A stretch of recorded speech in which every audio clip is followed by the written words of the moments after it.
Hello friends, अडानिया education academy के इस YouTube channel पर आपका स्वागत है। तो हमने पिछले पार्ट में इस पोयम के व्याख्या के बारे में समझा था, व्याख्या समझी थी। अब हम देखते हैं कि इस पोयम को लिखने वाले कवि के बारे में हम थोड़ी जानकारी प्राप्त कर लेते हैं।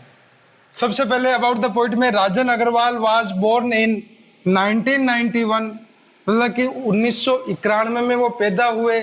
इन ए टाउन, एक कस्बा है जिसका नाम है सिंगाना, जो कि झुंझुनू जिला जो है राजस्थान राज्य का, वहां पर स्थित है। मतलब कि राजस्थान के झुंझुनू जिले के सिंगाना नामक एक कस्बे में इनका जन्म 1991 में हुआ। ही इज बडिंग पोइट, मतलब ये खिलते हुए कवि है। मतलब कि अभी भी वर्तमान में भी ये अपना कार्य सुचारू रूप से जारी रखे हुए हैं। And has published about 50 poems, और इन्होंने लगभग 50 पोएम्स जो थी उनको प्रकाशित करवाया है, लिखी है। सम ऑफ हिज पोएम्स, इनकी कुछ जो पोएम है, हैव फाउंड प्लेस इन, जिसको स्थान मिला है प्रेस्टिजियस यानी सम्मानित ऑक्सफोर्ड संकलन में, एंथोलॉजीज संकलन। तो इनकी कुछ कविताओं को सम्मानित ऑक्सफोर्ड यूनिवर्सिटी के, वहां पर जो ऑक्सफोर्ड संकलन है वहां पर भी उनको स्थान मिला है। Presently he lives in Udaipur, और वर्तमान में राजन अग्रवाल जी जो है उदयपुर में निवास करते हैं। अब आगे हम अबाउट द पोएम के अंदर ये समझने का प्रयास करेंगे कि जो द होप जो आपकी पोएम है, इसमें अलग अलग लोगों के माध्यम से इसको अलग अलग नाम दिए गए, आशा को अलग अलग तरीके से समझाने का प्रयास किया गया, कवि ने भी अपना मत रखा। इस चीज को हम समझने का प्रयास करते हैं। The theme of the poem, इस कविता की मुख्य जो विषय वस्तु है, थीम जो है, इज होप, वो क्या है, आशा है। इज डिफाइंड, जैसा कि बताया गया, कंसिडर्ड, समझाने का प्रयास किया गया, बाय वेरियस पार्टीज, अलग अलग लोगों के द्वारा, इंक्लूडिंग द पोइट, जिसमें कवि स्वयं भी सम्मिलित है। कहने का मतलब कि बहुत सारे लोगों ने होप को अलग अलग नाम दिए। किसी ने इसको फ्यूचर रेलेवेंस बताया, किसी ने इसको एक्सपेक्टेशन बताया, तो किसी ने इसको मेजर ऑफ बेनिफिकेशन बताया, और कवि ने स्वयं ने भी इसको अलग नाम दिया और उसको क्या बताया, creation of soul. Some others and some others are vague, कुछ लोग या कुछ अलग लोग जो थे वो वेग यानी अस्पष्ट थे। मतलब कि उनका जो विचार था वो अस्पष्ट था, धुंधला सा था, अनक्लियर, मतलब अपारदर्शी था, कई लोग स्पष्ट रूप से वो नहीं समझा पाए। अनसर्टेन, अनिश्चित था। एजेंट्स, वो सब अलग, मतलब कि अनिश्चित, अपारदर्शी तथा अस्पष्ट एजेंट थे।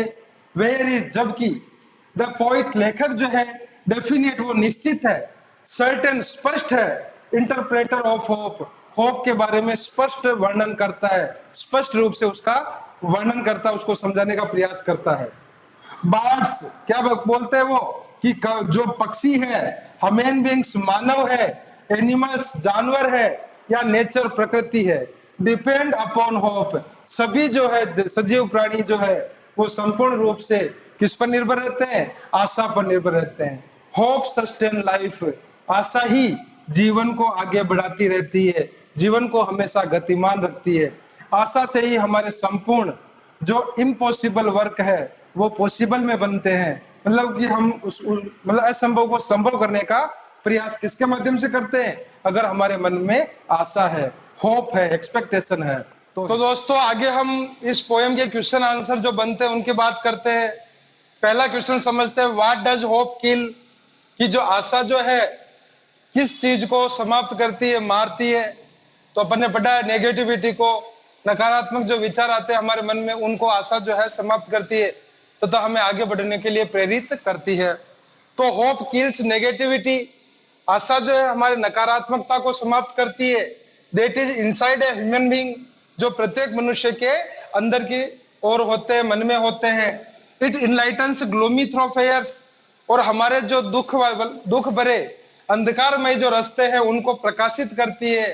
होप मेक्स अस फील प्लेजरसम, तथा आशा जो होती है हमें हमेशा आनंद की अनुभूति कराती है, हमें हमेशा खुश करती है।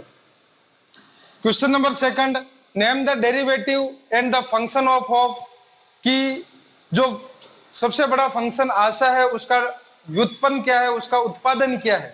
तो the derivative is life and the function is hope, कि व्युत्पन्नता तो जीवन है, जबकि जो फंक्शन जो है, जो कार्य जो है, वो हमारा क्या है, आशा है, होप है। फिर आगे समझते हैं, how does the life thoroughfares appear, कि इस कविता के अंदर जीवन के जो आम रास्ते हैं उनको कैसा बताया गया है, कैसा बताया गया है, ग्लूमी, डार्क, मतलब अंधकारमय तथा दुख भरे।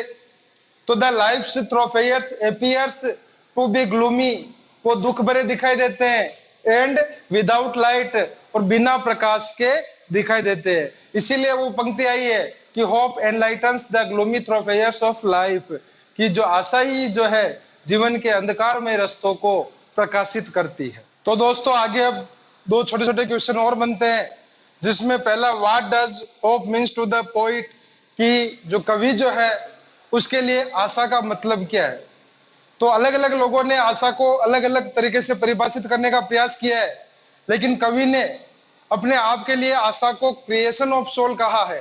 तो होप को क्या कहा है कि वो मेरे लिए आत्मा का सृजन है। तो the meaning of hope for the poet is the creation of soul, कि कवि के लिए आशा का मतलब है आत्मा का सृजन करना, आत्मा का निर्माण करना।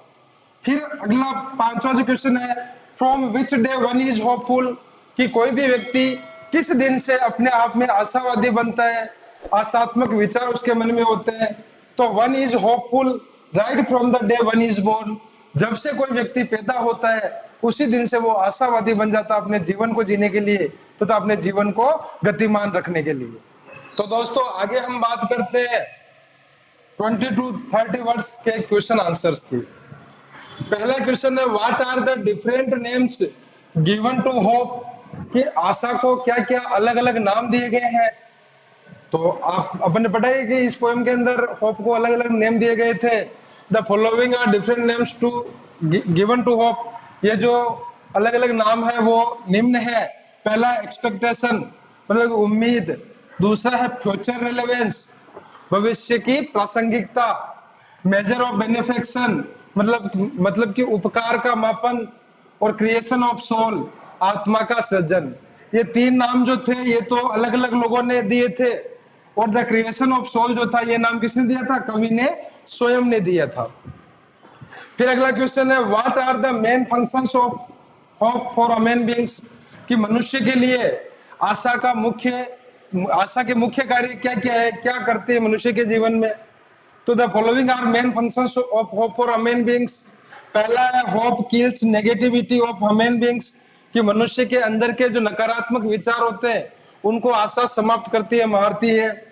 इट मेक्स अस फील प्लीजरसम, आशा से ही मनुष्य जब निराश होता है उस समय आशा ही एकमात्र ऐसा माध्यम है जिससे उसको आनंद की अनुभूति होती है, वो भविष्य के बारे में सोचता है और आनंदित महसूस करता है।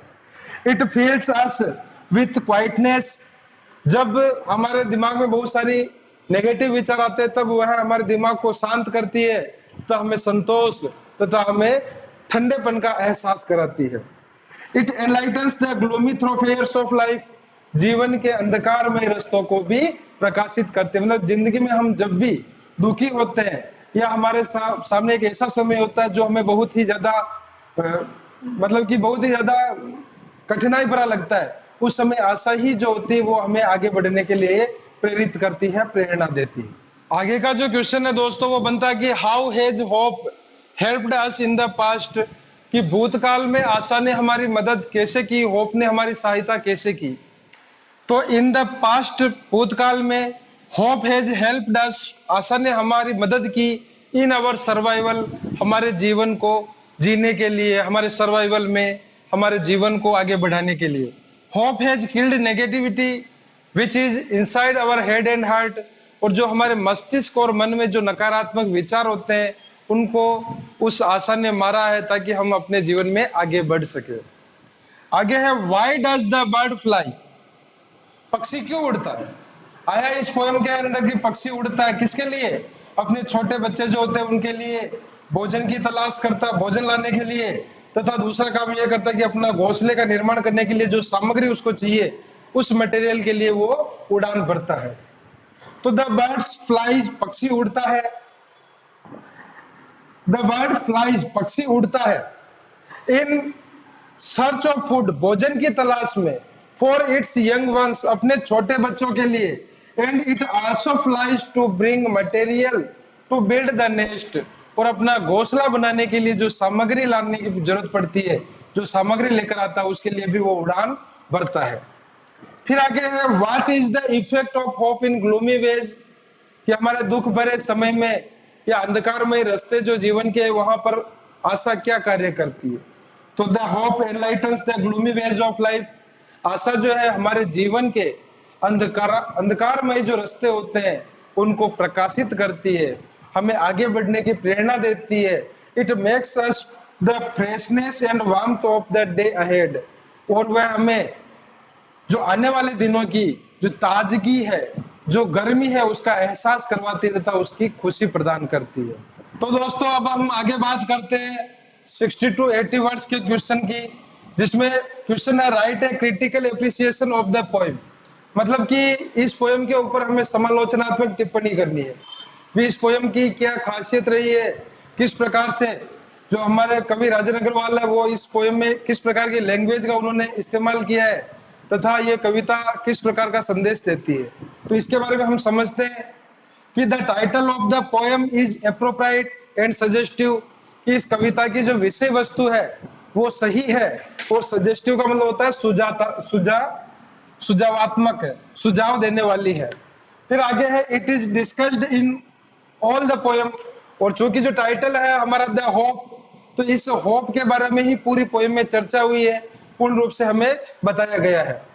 Poems vocabulary is also common, इस पोएम के जो वोकेबलरी है, जो इसमें वर्ड काम में आए वो सामान्य है, सिंपल साधारण है, टू अंडरस्टैंड द लैंग्वेज, ताकि हम इस कवि के द्वारा जो लैंग्वेज लिखी गई है उसको हम आसानी से समझ सके।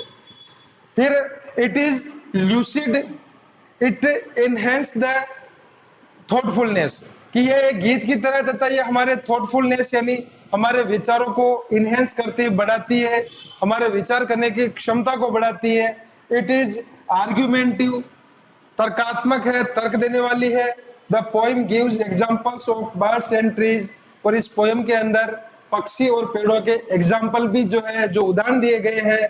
टू बी होपफुल, वो क्या बताते हैं कि हमें हमेशा आशावादी रहना चाहिए, होपफुल रहना चाहिए। It has only long stanza, अब ये जो कविता है ये अलग अलग स्टेंजा में विभाजित नहीं है, जबकि ये पूरी जो कविता है पूर्ण रूप से एक ही स्टेंजा में लिखी गई है। It has no rhyming scheme, अब जैसा कि राइम स्कीम हमने पिछली 2-3 पोएम के अंदर राइम स्कीम निकाली थी, लास्ट के शब्द के द्वारा तुकांत जो होता है उसको हमने समझा था, A B A B, A B B A, इस प्रकार की राइम स्कीम निकाली थी। लेकिन इस पोएम में किसी प्रकार की राइमिंग वर्ड नहीं है, राइमिंग स्कीम नहीं है।